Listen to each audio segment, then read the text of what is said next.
வணக்கம் viewers, welcome back. LIK நம்ம பிரதீப் ரங்கநாதன் நடிச்சுள்ள லவ் இன்சூரன்ஸ் கம்பெனி அந்த மூவியை ரிவ்யூவில் பார்க்க போகிறோம். இந்த டியூட் படத்தில் இதெல்லாம் சொன்ன மாதிரி தான் விட்டதை புஷ்டன்ற மாதிரி டியூட்டில் விட்டதை எல்ஐகே படத்தில் புஷ்டாரு. படம் நல்லா இருக்கு. ரொம்ப எப்படி சொல்கிறது, டியூட் படத்தில் கலெக்ஷன் வாங்கியிருந்தாலும், அதாவது அந்த டியூட் படம் நிறைய பேர் என்னடா காமெடி ஃபிலிம் நிறைய பேருக்கு அதாவது சிரிப்பூத்த மாதிரி இருந்தாலும் நிறைய பேர் படம் கழுவி விட்டாங்க. ஏன்னா அந்த படத்தில் கான்செப்ட் யாருக்கும் அந்த கதையோட கான்செப்ட் யாருக்கும் பிடிக்கல, யாருக்கும் கனெக்ட் ஆகலை. ஆனால் ஒரு காமெடி ஃபிலிமாக பார்த்தா அது ஒர்க் அவுட் ஆகிடுச்சு, அதனால் ஹிட் ஆச்சு. ஆனால் அதை ரிவ்யூ பேஸாக நிறைய கிரிட்டிக்ஸும் நிறைய கலாய்ச்சாங்க. அதுக்கப்புறம் டிசம்பர் மாதம், அதாவது 2 மாதம் 3 மாதத்துக்கு படம் ரிலீஸ் ஆக வேண்டியது டிசம்பர் மாதம் இல்லை, அதாவது போன வருஷம் டிசம்பர் மாதமே ரிலீஸ் ஆக வேண்டியது ரிலீஸ் ஆகலை. ஏன்னு தெரியல, டிலே பண்ணிட்டேன்னாங்க. இப்போது ரிலீஸ் ஆச்சு. நம்ம படத்தை பார்த்து வந்துட்டேன். படத்தை பார்க்கும்போது அங்கங்கே சில டைலாக்ஸு, அந்த ஒரு சின்ன சின்ன காமெடிக்காக வச்சிருக்கிற சீன்ஸை பார்க்கும்போது இந்த படத்தை எதுக்கு டிலே பண்ணலாம் டவுட் வருது. ஏன்னா டியூட் அளவுக்கு காமெடிஸ் இருக்குது. அதாவது டியூட் படத்தில், அதாவது டியூட் அளவுக்கு சில காமெடிஸ் அங்கங்கே எட்டி பார்க்குது, நல்லா எட்டி பார்க்குது, நல்லா பச்சையத்தில் எட்டி பார்க்குறது சொல்லி டியூட் மாதிரி சில காமெடிஸும், அதாவது அந்த டிராகன் படம் சூப்பரான டிராகன் படம் அது மாதிரி வந்துட்டு பாருங்க. அந்த டிராகன் படம் மாதிரியான ஒரு நல்ல மெசேஜும் இருக்குது, காமெடியும் இருக்குது. டியூட் மாதிரி சில காமெடிஸும் சீக்வன்ஸும் அதில் இருக்குதான் செய்யுது. அப்போ தான் எனக்கு புரியுது, ஓகே இந்த படத்தை டிலே பண்ணுறதுக்கான காரணம் என்னென்னா, முதல் காரணம் அந்த படத்தை டேரக்டர் யாரும் தெரியல, அதே மாதிரி இந்த படத்தை அவங்க ட்ரை பண்ணியிருக்காங்க, நல்லா தெரியுது. அங்கங்கே சில சீக்வன்ஸ் எல்லாமே அந்த டியூட் படத்தை அப்படியே கொஞ்சம் ரெப்ளிகேட் பார்ப்பேன். சில காமெடியில் பார்ப்பேன், இந்த டியூட் படத்தில் அந்த காமெடி மாதிரியே இருக்குது, அந்த மாதிரி ஃபீல் ஆகுது. ரொம்ப மோசம் சொல்லவில்லை, சிரிப்பு இருக்குது, கான்செப்ட் நல்லா இருக்குது. கான்செப்ட் அந்த டியூட் படம் ரொம்ப வசு கிடையாது. ஓன்லி அந்த காமெடி மட்டும்தான் எனக்கு அங்கங்கே அதாவது இவங்க நம்மளை சிரிக்க வைக்கிறதுக்கு எந்த அளவுக்கு வேணாலும் பேசுவாங்களோ, எந்த அளவுக்கு வேணாலும் இந்த சீன்ஸ் எல்லாம் வைப்பாங்களோ அந்த மாதிரி தோணுது. அதாவது நம்மளை சிரிக்க வைக்கணும், அதுதான் மெயின் கான்செப்டை. பிரதீப் டியூட் படத்தில், அதாவது டிராகன் படத்தில் அவங்க கான்செப்ட் காமெடி ரெண்டுமே மிக்ஸ் ஆகி அந்த டச்சிங் சூப்பராக இருந்துச்சு, அவ்வளோ சூப்பராக ஒர்க் அவுட் ஆச்சு. ஏன்னா டியூட் படத்தில் என்னதான் கான்செப்ட் முக்கியம் இருந்தாலும் நம்மளை சிரிக்க வச்சா, நம்மளை என்டர்டெய்னிங்காக கூட்டிகிட்டு போயிட்டா அதுவே மக்களுக்கு போல ரீச் ஆகுதுன்னு சொல்லி நினச்சாலும் அவங்க நினச்சாலும் அவங்க பிளானை ஒர்க் அவுட் ஆச்சு. அதே மாதிரி டியூட் படம் செம்ம 100 பேர் தாண்டிச்சு வசூல், அவங்களுக்கே தெரியும்.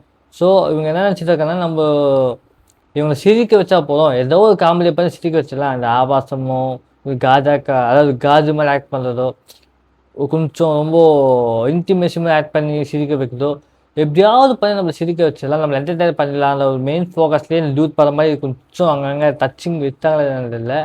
ஒவ்வொரு சீன்ஸை பார்க்கும்போது டியூட் படத்தை பார்த்த மாதிரியே இருக்கு, அந்த படத்தில் வர மாதிரி சீன்ஸ் மாதிரியே. அதான் அந்த படத்தில் சொல்லுவானே,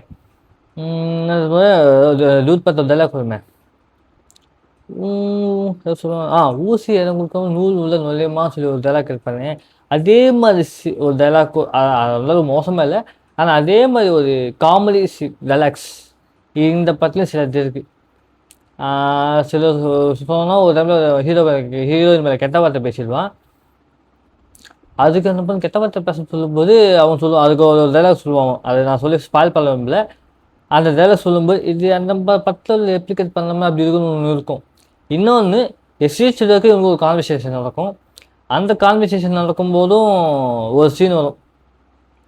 அதாவது பக்கத்தில் ஒரு பொண்ணை வச்சு ஏதோ ஒரு சீன் வைப்பாங்க. அந்த சீன் நான் சொல்ல முடியல, ஸ்பாயில் ஆக்க முடியல. சின்ன ஸ்பாயில் அல்ல, ஆனால் மேக்ஸிமம் ஸ்பாயில் பண்ண மாட்டேன், சின்ன சின்ன நுணுக்கிற மாதிரி சொல்லிடுறேன். அந்த படத்தில் ஒரு டைலாக் அது அங்கேயும் ஒரு எஸ்ஹெச்சியில் படத்தில் டைலாக் வரும். அந்த டைலாக் பார்க்கும்போதும் அந்த இடத்துல இந்த பிரதீப் ஒரு ஆக்டிங் ஒன்று வெளிப்படுவான். அந்த வெளிப்படத்தை காட்டும் போதும் கொஞ்சம் நமக்கு அந்த டியூட் படத்தை ரெப்ளிகேட் பண்ணுற மாதிரி இருக்குது. இதை தாண்டி மேஜராக பெருசேஷன் சொல்லு, அதாவது டியூட் படத்தை சில டைலாக்ஸ் எட்டி பார்க்குது. ஆனால் இல்லை ப்ளஸ் பாயிண்ட் என்னென்னா சிரிக்க வச்சிடறாங்க. நம்ம எந்த ஒரு காமெடியை பார்த்தாலும் நமக்கு டியூட் படத்தை ஞாபகம் வந்தாலும் சரி, கதை நல்லா இருக்குது, ஸோ நமக்கு சிரிப்பு வந்துட்டு நம்ம மெயினில் சீக்கிரமாக டைவர்ட் ஆகும். ஆனால் உன்னிப்பு கவனிச்சா இதெல்லாம் டியூட் படத்தை பார்த்த மாதிரியே இருக்குதா, கொஞ்சம் காமெடியில் கொஞ்சம் இன்னும் டீசெண்டாக பண்ணியிருக்கலாமோன்னு தோணுது. ஆனால் கொஞ்சம் அந்த மாதிரி சில டைலாக்ஸ் மாதிரி இருக்குது. கதைன்னு பார்த்துக்கிட்டிங்கன்னா சொல்லப்போனால் எல்லா படத்துலையும் இப்போ ரீசெண்டாக வருது தானே. நம்ம இப்போ அதிகமாக ஃபோன்ஸ் யூஸ் பண்ண ஆரம்பிச்சிட்டோம். ஸோ நம்ம போக போக போக போக அந்த ஃபோன்ஸுக்குள்ள இருக்கிற அந்த இன்ஸ்டாகிராம், அந்த சோஷியல் மீடியா ஆப்ஸுக்கும் ரொம்ப அடிக்ட் ஆகிட்டோம்னா எந்த அளவுக்கு நம்ம லைஃப் மாறிடும் அந்த அளவு அதுக்கான ஒரு சின்ன இந்த ஓல்டை பார்க்கும்போது எங்களுக்கு பிரபாஸ் ஒரு கல்கி படம் இருக்குல்ல, அந்த கல்கி படத்தை ஓல்டை பார்த்த மாதிரி இருக்கு. அந்த அளவுக்கு பழஞ்ச ஓல்டு கிடையாது. அந்த படத்தில் எப்படி வெளியில் எல்லாமே யாருக்குமே நேச்சர் கிடைக்காம பாதுகாக்கிற மாதிரி ஒரு இடம் இருக்குமோ, அதே மாதிரி இங்கேயும் ஃபோன்ஸே யூஸ் பண்ணாமல் எதுவும் யூஸ் பண்ணாமல் நேச்சர்லேயே வாழ்கிற மாதிரி ஒரு இடம் வச்சுக்கிட்டு மற்ற இடம் ஃபுல்லாக இந்த ஃபோன்ஸ்லேயே வாழ்கிற மாதிரி. அதான் அது அப்பாக்கலிப்டிக்ஸான இடம், இது வந்துட்டு டெக்னாலஜியான இடம். அந்த டிஃப்ரென்ஸ் என்னென்னா, அங்கேயும் நேச்சரில் இருக்கிறவங்க ஃபோன்ஸ் யூஸ் பண்ண மாட்டாங்க, நேச்சரோட இன்ட்ராக்ட் ஆகிட்டு தான் வாழ்வாங்க. இங்கேயும் அதே மாதிரி நேச்சரோட இன்ட்ராக்ட் ஆகி வாழ்கிற மாதிரி ஒரு இடம் இருக்குது. அதுக்கு ஆப்போசிட்டாக ஒரு இடமும் இருக்குது. அங்கே பாலஞ்சம் அப்பாக்கலிப்டிக்ஸாக இருக்கும், இங்கே வந்துட்டு இது டெக்னாலஜியாக இருக்குது. அவ்வளோ அந்த ஒரு ஓல்டு டிரான்ஸ்ஃபர்மேஷன் வந்து அந்த பத்தோடைய கொஞ்சம் அப்படியே லிங்க் ஆகுது, அந்த கல்கி பத்தோடைய லிங்க் ஆகுது. அதை சொன்ன மாதிரி தான் ஃபோன்ஸ் நம்ம ரொம்ப அதிகமாக யூஸ் பண்ண என்ன ஆகுனா ஒரு கட்டத்தில் ஃபோன்ஸ் அதிகமாக ஒரு பையன் இப்போ எல்லாம் ஃபோன்லாம் யூஸ் பண்ணாங்க. யாராவது சின்ன குழந்தைகள் எங்கே போனாலும் கையில் ஒரு ஃபோன் இல்லாமல் டைம் யாருக்கும் போகிறதே கிடையாது. இந்த கிரிக்கெட்டு, இந்த ஸ்போர்ட்ஸு இப்போல்லாம் யாருமே அதெல்லாம் பண்ணுறதே கிடையாது. ஸ்கூலில் படிக்கிறவங்க மட்டும்தான் மேட்சாக பண்ணுவாங்க. இந்த பெரிய பெரிய ஸ்கூல் போகிறாங்க, காலேஜ் போகிறவங்க அவங்க எக்ஸ்ட்ரா கரிக்குலர் ஆக்டிவிட்டீஸ் அதுக்கும் டெஸ்ட்டு வச்சு அதுக்கும் சில ட்ரைனிங்கை வச்சு எடுப்பாங்க. ஆனால் மேக்ஸிமம் இப்போல்லாம் யாரும் கிரிக்கெட் கம்மியாயிடுச்சு. யாரும் பெருசாக கிரிக்கெட்டில் எல்லாம் ஃபோன்லேயே முழுக ஆரம்பிச்சிட்டாங்களே. ஸோ யாரும் அதுக்கு போகிறதில்ல. ஸோ அந்த மாதிரி இருக்கிற லைஃப், அதாவது ஃபோன்லேயே வாழ்கிற லைஃப் ஸ்டைலுக்கும் அந்த லைஃப் ஸ்டைலில் பிடிக்காமல் ஒரு பக்கம் ஹீரோ இருக்க, அதாவது ஃபோனே வேணாம் நம்ம நேச்சுரலாக வாழலாம்னு சொல்லி, அதாவது ஒரு ஃபோனில் இருக்கிற ஆப்புக்கு என்ன தெரியும், நம்மளோட எமோஷன்ஸு நமக்கு தான் தெரியும், நம்மளோட எமோஷன்ஸ் சொல்லி ஒரு ஹீரோ ஒரு பக்கமும், அதை புரிஞ்சுக்கிட்ட ஹீரோயின் எப்படி 2 பேர் ஒன்று சேர்ந்தாங்க, எப்படி எஸ்ஏ சூர்யாவும், அதாவது எஸ்ஏ சூர்யா வந்து இதில் கெட்டவரும் கிடையாது, அவர் கெட்டவரை ப்ரொஜெக்ட் பண்ணியிருக்காங்க தவிர இதில் எஸ்ஏ சூர்யா வில்லன்லாம் கிடையாது. அவர் என்னன்னா அவர் லைஃப்பில் நடந்த ஒரு டிராஸ்டிக்கான ஒரு அனுபவத்தினால அவர் இந்த மாதிரி நினைக்கிறார். இல்லை நம்ம எல்லா உண்மையும் ஓப்பனாக வந்தாதான் ஒரு ட்ரஸ்டான பில் ஆகும். எல்லாத்தையும் மறைமுகமாக சீக்கிரட்டாக வச்சுக்கிட்டாக்கா ட்ரஸ்ட் பில் ஆகாது, சந்தேகம் தான் பில் ஆகும். அவர் லைஃப்பில் நடந்த ஒரு எக்ஸ்பீரியன்ஸாக அவர் மயமாக வச்சுக்கிட்டு அவர் என்ன பண்ணுறது, இந்த மாதிரி ஆப்பை கிரியேட் பண்ணி அவர் தப்பாக யோசிக்கலை. அவர் லைஃப்பில் நடந்த ஒரு விஷயத்த அவர் இந்த மாதிரி ரெப்ளிகேட் ஆகிருக்காரு, அவ்வளோதான். இது எல்லாருக்கும் சீட்டிங்ஸ்லாம் நடக்கிறது தானே, அதுவும் அதே நடந்துருக்கு. ஆனால் மற்றவங்க ஃப்ரீயாக விட்டுருவாங்க, மூவ் ஆன் போயிடுவாங்க. இவர் எனக்கு நடந்த மாதிரி யாருக்கும் நடக்கக்கூடாது, யாருக்கும் இந்த மாதிரி சீட்டெலாம் பண்ணக்கூடாது, யாருக்கும் இந்த மாதிரி ஒத்துக்காமல் அவங்க ஃபீலிங்ஸை ஹர்ட் பண்ணாமல் யாருக்கும் இந்த மாதிரி பிரேக்கப் ஆகக்கூடாது, அதிகமாக பிரேக்கப் ஆகக்கூடாதுன்னு சொல்லி அவர் யோசிச்சு நம்ம ஆப்பை கிரியேட் பண்ணுறது. ஆனால் ஒன்று யோசிக்க மாட்டார். இல்லை அவர் வந்து இருந்தால் அடிதடி சண்டை திட்டிக்கிறது பழக்கிறது பிரிது திரும்ப ஒன்று சேரது இதெல்லாம் லவ்வில் வாசாகுதுன்னு தானே. என்ன இப்போது இருக்கிற லேட்டஸ்ட் ஜென்ரேஷனில் எல்லாருக்கும் இந்த மணி ஓரியன்ட் மெயின் செட்டில் போனதும் அதேமாதிரி இந்த சோஷியல் மீடியா மெயின் செட்டில் இருக்கிறதுனால எல்லாருக்குமே காசு இருந்தால் வாழ்க்கை, சோஷியல் மீடியா இருந்தால் கெத்து, அதுதான் ஸ்டேட்டஸு, அந்த மாதிரி நினச்சிட்டாங்க. ஸோ அதனால் இந்த மாதிரி நான் எல்லா பேருக்கும் குற்றம் சொல்லலை, இப்போ பாதி பேருங்க எல்லாருக்கும் இந்த ஒரு சம்பாத்தியம் இருந்தால் தான் குடும்பம் நடத்துகிற அளவுக்கு, சம்பாதி இல்லைன்னா டிவோர்ஸ் வந்து போகிறோம். அந்த மாதிரி தான் இப்போ எல்லாமே என்ன சொல்கிறது, ஆன்லைன் டேட்டிங்ஸ் மாதிரி மாறிடுச்சு.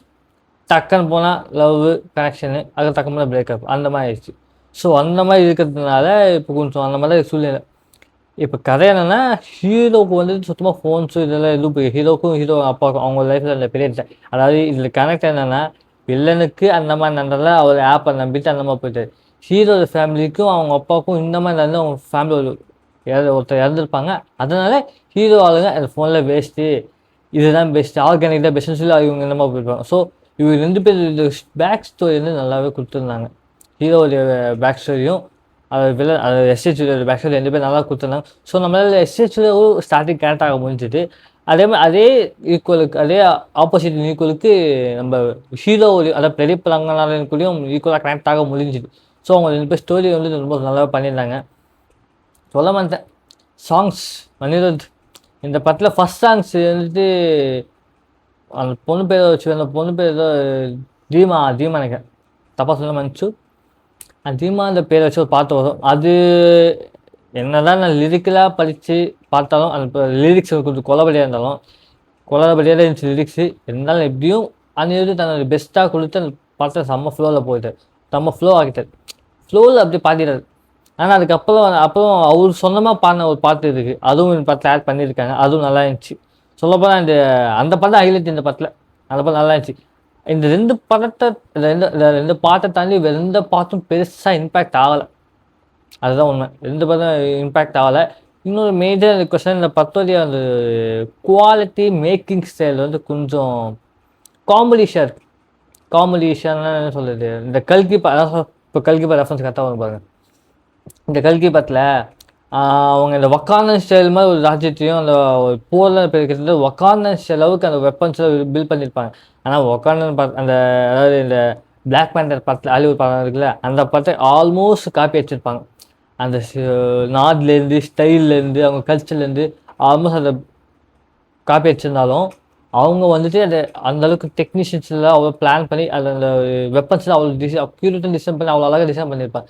ஆனால் கல்கி படம் வரும்போது அந்த வெப்பன்ஸ்லாம் பார்க்கும்போது இதெல்லாம் பண்ணணுமான்ற மாதிரி தான். அதாவது அந்த டிசைன்ஸ் வந்து அந்தளவுக்கு இன்னும் சூப்பராக இருக்காது. நிறைய பேர் தெரியும் அந்த கல்கி படம் எந்த ஒரு டிசைன், அந்த ஒரு ஸ்ட்ரக்சரும் ஒரு ஆர்ட் எலிமெண்ட்டும் எந்தளவுக்கு அந்த இம்ப்ரெஸ்ஸாக இருக்காது. அதே மாதிரி இதுலேயும் இவங்க வச்சுருக்க அந்த ஃபோன்ஸு, கையில் கேஜெட்ஸு, அந்த வேர்ல்டு டிசைன் பண்ண டைப்பு எல்லாமே பார்த்தீங்கன்னா கொஞ்சம் அந்த காமிக்கலாக இருக்குது. படத்துலேயே அந்த இதெல்லாம் பார்க்கும்போது இதெல்லாம் கொஞ்சம் காமெடியாக, அதாவது இது கொஞ்சம் அந்த படத்தோட கனெக்ஷன்லேருந்து கொஞ்சம் வெளியே தள்ளிடுது. அந்த காமிக்கலான விஷயத்தை தாண்டி கொஞ்சம் ரியலிஸ்டிக்காக வச்சுக்கலாம். அதாவது எந்த அளவுக்கு நம்ம டெக்னாலஜியோட கனெக்ட் ஆகாமோ அந்த மாதிரி சில விஷயங்களும் ரியலிஸ்டிக்காக வச்சுக்கலாம். 5 வருஷத்துல கையில் இந்த மாதிரி டிஸ்பிளே காட்டாமல் ஃபோன் வரதுன்னு, அப்புறமா 24 hours கேமரா வாட்சிங் பண்ணுறது, கேமரா ரிங்கு வரதுன்னு, இதெல்லாம் வந்துட்டு ரொம்ப அட்வான்ஸான டெக்னாலஜி இருந்தாலும் அவங்க ப்ரெசன்ட் பண்ணுற விதம்ன்றது கொஞ்சம் காமிக்கலாக இருக்குது. பார்க்கறதுக்கு ஒரு கார்ட்டூன் படம் பார்க்குற மாதிரி தான் இருக்குது. ஒரு நல்ல குவாலிட்டியான இந்த மாதிரி படம் ரொம்ப ஒரு ஹாலிவுட் லெவலுக்கு அவங்க கொஞ்சம் மேக்கிங் பண்ணாலும் நல்லா இருந்திருக்கும். ஹாலிவுட் தான் அவ்வளோ காசு போட வேணாம். அந்த டிசைனிங், அந்த ஆர்ட் ஸ்டைலு இதெல்லாம் கொஞ்சம் அந்த கொஞ்சம் டீசெண்டாக, இன்னும் டெக்னாலஜியோட கொஞ்சம் டீசெண்டாக அமைக்கிற மாதிரி வச்சுருந்தா அது கொஞ்சம் படத்தில் கொஞ்சம் கனெக்டாக இருக்கும். அந்த படத்தில் இந்த ஃபோன்ஸ்லாம் பார்க்கும்போதெல்லாம் எனக்கு இந்த படத்தை காமிக்கெலாம் பார்க்குற மாதிரி தோணுச்சு. ஏதோ எனக்கு இது இந்த படத்தில் எனக்கு கனெக்ட் ஆகாது ஒன்றுன்னா இந்த ஓல்டு அமைப்பு. அதாவது அந்த படத்தில் அவங்க அந்த ஓல்டு பில்ட் பண்ணியிருப்பாங்கல்ல, டிசைன் பண்ணியிருப்பாங்க, அந்த பில்ட் பண்ண அமைப்பு தான் எனக்கு சுத்தமாக பிடிக்கல. அது சுத்தமாக எனக்கு கனெக்ட் ஆகலை. அதை தாண்டி கதை செம்மையாக கனெக்ட் ஆச்சு. ஏன்னா சொல்ல மெசேஜ் தான், ஃபோன்ஸை கம்மி பண்ணாங்க. ஒரு ஃபோனில் இருக்கிற ஒரு ஆப்புக்கு என்ன தெரியும், நம்மளோட ஃபீலிங்ஸு அந்த மாதிரி ஒரு மெசேஜ் தான் இருக்கும். ஸோ ஃபோன்ஸை கம்மி பண்ணுங்கள், எல்லோரும் ஜாலியாக பேசுங்க, பழகுங்க. இந்த ஒரு மெசேஜ் கொடுத்துருப்பாங்க. இந்த மெசேஜ் செம்மையாக கனெக்ட் ஆச்சு. ஒரு ஃபோன்லேயே பார்க்குறது எல்லா விஷயத்தையும் ஃபோன்லேயே பார்த்து பண்ணுறது கொஞ்சம் வல்கராக தான் இருக்குது. இந்த படத்தில் கொஞ்சம் ஓவர் தசாக காட்டியிருந்தாங்க சில விஷயம். இதெல்லாம் பண்ணவே மாட்டாங்க, நியாயமாகவே இல்லைன்னு சொல்லாமல் ஓவர் தசாக இருந்தாலும் அது எமோஷனாக வரும்போது நல்லா கனெக்ட் பண்ணிடுறாங்க. ஸோ இந்த படத்தை பாசிட்டிவ் பார்க்கும்போது காமெடிஸ் எங்கெல்லாம் பிரதிப் காமெடி பண்ண நினைக்கிறதோ அங்கெல்லாம் கண்டிப்பாக ஒரு சிரிப்பு பண்ணுறோம். சில டைலாக்ஸ் டியூட் பண்ண லிங்க் ஆனாலும் கடை நல்லா இருக்கிறதுனால பாஸ். கடை நல்லா இருக்குது. ஸோ காமெடி ஓகே நல்லாயிருக்கு. ஸோ ஃபஸ்ட்டு பாசிட்டிவ் பாயிண்ட் இது படத்தில் காமெடி நல்லாயிருக்கு. செகண்டு கதை, அந்த கான்செப்ட் டெலிவரி பண்ண மெசேஜ் பெஸ்ட்டு. ஸோ அதுவும் டிக். வேறு என்ன சொல்லப்போம், இதை சொல்ல மாட்டேன், இதை சொல்லாமல் வீடியோ முடியாது. எஸ்.ஏ. சூர்யா ஆக்டிங் பின்னிதழ். நடிப்பு அறக்கிறது அதாவது நடிப்பு அறக்கன்னு சொல்லி அவருக்கு சும்மா ஒன்றும் பட்டத்தை தூக்கி கொடுத்துலையே. நடிப்பு அறக்கன்னு நம்ம தலைவர் பிரதீப் அங்கே ஆக்டிங் பயங்கரமாக பண்ணுறான். இந்த டிராகன் படம் பார்த்தவங்களுக்கு தெரியும். டூர் படத்துலையும் ஆக்டிங் நல்லா பண்ணியிருப்பாரு, அவர் பெஸ்ட்டாக கொடுத்துருப்பாரு. ஸோ இதுலேயும் அவர் ஆக்டிங் எந்த இதுவும் குறை வைக்காமல் ஆக்டிங் பண்ணியிருந்தார். இதை தாண்டி நிறைய பேர் எதிர்பார்த்துருப்பீங்க, சீமான் சொல்லி எதிர்பார்த்துருப்பீங்க. சொல்லப்போனால் இந்த படத்தில் சீமானுக்கு மேக்ஸிமம் டைம் ஒரு 10 to 15 minutes தான் வரும்னு நினைக்கிறேன். அதாவது அவருக்கு ரொம்ப அதிகமாக ஸ்க்ரீன் டைம் வைக்காம தேவையான ஸ்க்ரீன் டைம் போதும்பா. ஸ்டார்டிங் வருவார், கொஞ்ச நேரம் வருவார், அதுக்கு படம் மிடில் கொஞ்ச நேரம் வருவார், அப்போ படம் எண்டிங்கில் கொஞ்சம் வருவார், அவ்வளோதான். அங்கங்கே சேர்த்தா ஒரு 10 to 15 minutes அவர் ஸ்க்ரீன் டைமாக வருது. ஸோ சீமானுக்கு இந்த படத்தில் ரொம்ப இம்பார்ட்டன்ஸும் கொடுக்கல, வைக்கணுமே வச்சுருக்காங்க. இவருக்கு இந்த இடத்துல வைக்கணுமே வச்சுருக்காங்க, ரொம்ப இம்பார்ட்டன்ஸ் கொடுக்கல. அதே மாதிரி அவர் ஆக்டிங் ஸ்கோப்பும் அந்தளவுக்கு நமக்கு அதாவது கனெக்ட் ஏன்னா அந்தளவுக்கு ஆக்டிங் வெளிப்படுத்தலை. ஸோ ஆக்டிங் ஸ்கோப் அந்தளவுக்கு கிடையாது. அதுவும் இந்த படத்தோட ட்ராபேக் தான். இதை தாண்டி இந்த படத்தில் எதுவும் நெகட்டிவ் சொல்கிறதுக்கு இல்லை. கொஞ்சம் படத்தில் குவாலிட்டி இம்ப்ரூவ் பண்ணிக்கலாம். கொஞ்சம் டிசைனிங் ஆர்ட் ஸ்டைல் இந்த ஒர்க் ஸ்டைல்லாம் ஒர்க்கிங் அந்த மெத்தடு டிசைனிங் எல்லாம் கொஞ்சம் இம்ப்ரூவ் பண்ணியிருக்கலாம். செகண்டு டியூட் படம் மாதிரி டைலாக்ஸ் கொஞ்சம் கம்மி பண்ணியிருக்கலாம். அதை தாண்டி பெருசாக நெகட்டிவ் சொல்கிறதுல. ஆனால் அவங்க சொல்லிக்கிறேன், மஸ்ட் வாட்ச் மூவி, எல்லோரும் போய் பாருங்கள். இதை முதல்ல படம் சாதகம் சொல்லி நினச்சேன். மஸ்ட் வாட்ச் மூவி எல்லோரும் படத்தை பார்க்கணும், கண்டிப்பாக பாருங்கள். முக்கியமாக ஃபேமிலியோட பாருங்கள். ஏன்னா இந்த படம் ஃபேமிலியோட பார்க்க வேண்டிய படம். ஃபேமிலியோட பார்த்தா நல்லாயிருக்கும், ஃபேமிலியோட பாருங்கள். இதை தாண்டி எதுவும் சொல்கிறதுக்கு இல்லை, எல்லாம் சொல்லிட்டேன். பாசிட்டிவ் நெக்ஸ்ட் எல்லாம் சொல்லிட்டேன். That's video case. இன்னும் முக்கியமான விஷயம் சொல்லிட்டேன். இது என்னுடைய personal experienced review, not major review. அதாவது இது எனக்கு என்ன ஃபீல் ஆச்சு அந்த தான் நான் வீடியோ சொல்லியிருக்கேன். தவிர படம் நல்லா இல்லை, கேவலமாக இருக்குது, இந்த மாதிரி எடுத்தாங்களா அந்த மாதிரி எதுவும் சொல்லவே இல்லை. பத்தில் +2 இருக்குது, மைனஸாக இருக்குது. ஆனால் மைனஸை ப்ளஸ் ஓவர் கம் பண்ணிட்டு, அதாவது மைனஸ்ன்றது இந்த காமெடிஸ் இந்த குவாலிட்டி அதெல்லாம் மைனஸாக இருந்தாலும் அதை ஓவர் கம் பண்ணாமல் ப்ளஸ் அந்த கதையும் காமெடியும் அந்த ஆக்டிங்கும் ஓவர் கம் பண்ணதுனால இந்த படம் பாஸ் ஆகிடும். கண்டிப்பாக நல்லாயிருக்கும், எல்லோரும் என்ஜாய் பண்ணுங்கள். இந்த வீடியோ உங்களுக்கு பிடிச்சிருந்தா லைக் ஷேர் சப்ஸ்கிரைப் பண்ணி அப்படியே அப்படியே இந்த பெல் ஐக்கன் கிளிக் பண்ணி ஆளில் போட்டுக்கோங்க. நல்லா தப்பாக சொல்லியிருந்தாலும் ஏதாவது மிஸ்டேக்காக சொல்லி சொல்ல மாட்டீங்க, இது ராங்காக சொல்லிக்கோங்க, அது உங்களுக்கு எதாவது தோணுச்சுன்னா கமெண்ட் பண்ணுங்க கீழே, நான் கண்டிப்பாக மாற்றிக்கிறேன். That's all. Good bye.